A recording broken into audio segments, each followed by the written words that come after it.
नीट paper फुटीचा मुद्दा अजूनही ताजा असतानाच सीईटी परीक्षेवर सुद्धा प्रश्नचिन्ह निर्माण झालेला आहे।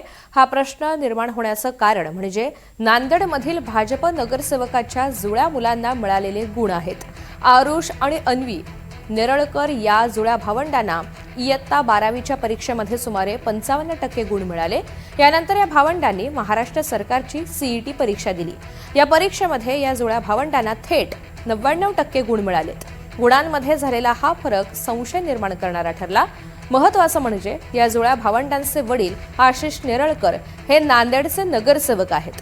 त्यांनी या प्रकरणाचा पक्षाशी काही संबंध नसल्याचं म्हटलेलं आहे, तर काँग्रेसनं मात्र जोरदार टीका केली आहे। नीट प्रकरणानं भाजपला पुरतं हैराण केलेलं असताना आता सीईटी बाबत सुद्धा संशय निर्माण झाला। तर आता सीईटी परीक्षेबाबत सुद्धा प्रश्नचिन्ह निर्माण झालेला आहे।